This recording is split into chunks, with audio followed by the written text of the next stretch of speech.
It's time to move on over, Dallas. The best offensive line in the NFL now resides in Philadelphia. It's one thing to have a strong committee of running backs that can do a bunch of different things, but it's another to have an offensive line mobile, smart, and strong enough to be able to block all of those concepts needed for those respective backs. Because you see, the Eagles, they pull, they twist, and they get people to the second level more efficiently than any line in the league. And they did all this without the services of Jason Peters for more than half of the season, too. A 9-time Pro Bowler. Well, Peters tears his ACL in Week 7 on Monday night against Washington. Also tore his MCL in that game as well. You bring in Big V, Halapoulivaati Vaitai. He fills in admirably. He allows 5 sacks the rest of the way. He and Isaac Seumalo were the only linemen to surrender more than 1 sack on the year. Seumalo had 6. He, of course, had 4 in one game. That Week 2 disaster against Kansas City. That's what led to Chance Warmack taking over for him before eventually Stefan Wisniewski took over and was a rock at left guard. But back to Big V, because he certainly improved as the season went along. His best performance came in the NFC Championship game. Shut down feared pass rusher Everson Griffin. Did not record a sack. Only had 2 pressures in that contest. But despite that performance, I'm still not ready to anoint Vaitai the left tackle of the future. Think back. Last year, think back. How many edge rushers did Big V actually face? Feared edge rushers. Because it wasn't Big V taking on all the big names. It was Lane Johnson on the other side. You see, Lane Johnson, he clashed with Khalil Mack last year. He clashed with Von Miller, Justin Houston, Joey Bosa, Michael Bennett, DeMarcus Lawrence, Ryan Kerrigan twice, Jason Pierre-Paul twice. Lane Johnson is the best right tackle in football, and last year proved it because he took on all these guys and he shut every single one of them down. Every single one. I'm just not ready to anoint Big V yet. I want to see more. I need to see more. I need to see him shut down people like Everson Griffin on a consistent basis. That's what I need to see. We're talking about the blindside protector for Carson Wentz here. I'm sorry if I want something a little bit better than Big V. That's just me right now, but maybe he proves me wrong this year. So, Doug Peterson, he was asked, and he talked about Big V's development in June during OTAs, and here's what Peterson said. He goes, I think, in V's case, is that he's played a lot of games his first 2 years, and he's a starter. He's a starting caliber tackle. Obviously, he's proven it on both sides. Great to have, great situation to have depth there. You can plug him in on both sides, get him the proper work, and he's proven to handle it. He's young, he understands his role, and we're excited that he's here. See, I need more proof, though.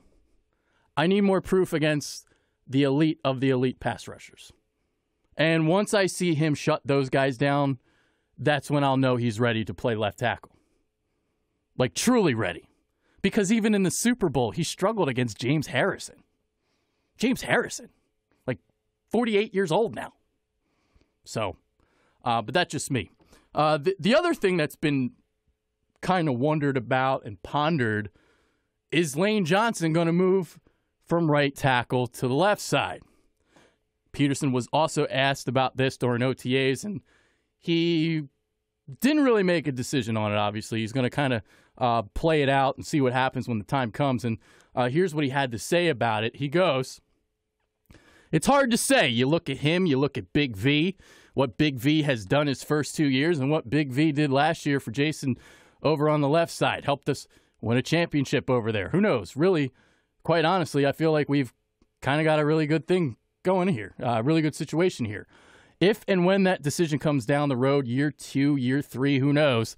The thing is, you make that decision and you've got to stick with it.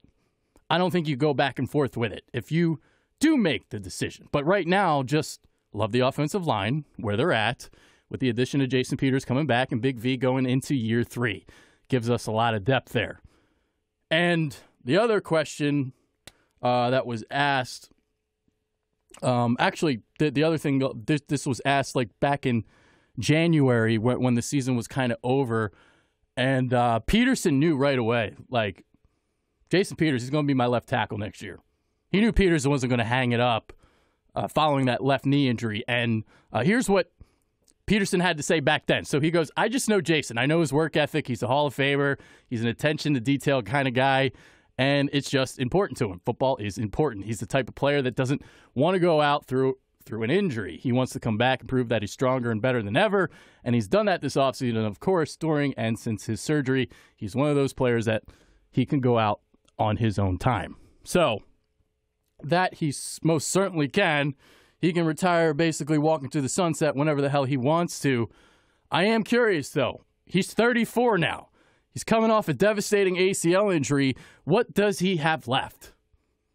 He did play some really, really good football last year. He was playing some of his best football of his career, but it was just a year before where he looked kind of shaky. So at 34 now, what are we going to see from Jason Peters? We shall see. It's hard to kind of predict and prognosticate because 34-year-old tackles after an ACL surgery are not supposed to be successful. So we'll see. But you know who is successful? That trio of Johnson, Brandon Brooks, Jason Kelce. Those three are why the line is able to do so many different things, why they're able to have so many different moving parts. Kelce's the guy that the Eagles are constantly seeking to pull on the second level, whether he's out on the boundary on the outside zone, the sweep plays, or pulling around a guard with the pin and pull concept on the inside zone runs. You see, the Eagles, they're not like most lines. Most teams, when they run that inside zone, they will double team a defensive tackle initially before somebody goes and gets on the second level. So they'll double team and then they'll have one of the guys go on the second level to block the linebacker. Well, the Eagles don't do that because they don't have to. Brandon Brooks is talented enough on his own to block down, and because he's able to do that, that allows Kelce to loop around him on the pull and find that linebacker in the hole. So what's happening here? So instead of having linebackers meet running backs in the hole, these linemen are taking the linebackers out of the play. So you're seeing regularly the running backs of the Eagles not even being touched 4 to 5 yards before, that initial contact. I mean, it's amazing watching all these moving pieces go with this offensive line. So I talked about that, right? So they don't have to double-team defensive tackles. And, again, that ploy enables the Eagles to block a linebacker in the hole that would normally have a free shot in the running back. So the other thing they like to do is to use Johnson's quickness and lateral burst. They regularly bring him down the line of scrimmage, whether it's trap blocks or meeting linebackers in the hole. This is something you just don't see out of tackles. But Lane Johnson is a special type of athlete for a right tackle. The fact that he's able to just go down the line of scrimmage and just quickly locate targets and just take them out of the play. It's amazing. So those three guys were outstanding with their run blocking all season long. Now, as great as the run blocking was, the pass protection was kind of shaky at times. But that was during the regular season. You see, during the regular season, they surrendered 36 sacks. That was 17th. They were right in the middle of the pack. But you know how many times Nick Foles put in the ground in the postseason? Just twice. That's it. Just twice. So by the time the playoffs came around, that offensive line was a well-oiled machine. And with Carson Wentz coming off that ACL injury, That pass protection must limit the amount of shots he takes on that knee. So that's kind of, imperative as well. The last thing I'm going to get into here before we depart, I talked about this with the tight ends preview. How is Doug Peterson going to use the 13 personnel packages? So this is where I bring up Jordan Mailata, the 7th-round rugby player that the Eagles obviously drafted. The other guy that they picked up late in the draft was Matt Pryor out of TCU. He was in the 6th round. So I'm really curious to see what they do with Mailata, former rugby player. Now, the thing about the present time with Mailata, you don't want to give him too much. He's never played football before. So right now, you just got to teach him the basics. And that's it. That's all you can give him right now. So what I'm thinking is, he's going to be in that 13 personnel package. It may not be this year, but I think it will happen eventually where he's around the goal line. And don't be surprised if he's catching touchdowns. But this is for end of the year next summer. Because right now he's got to just learn the basics and just learn how to be a football player. And when he's got all that down, okay, maybe you start giving him a little bit more. But for right now, just let him learn the basics. But he is a guy that I am really intrigued about, and we'll see. We'll see about that. So that's my preview for the offensive line for Eagles training camp. Let me know what your thoughts are below. Who makes the team? Do you like Jordan Mailata? Do you think Big V is the future left tackle for the Eagles?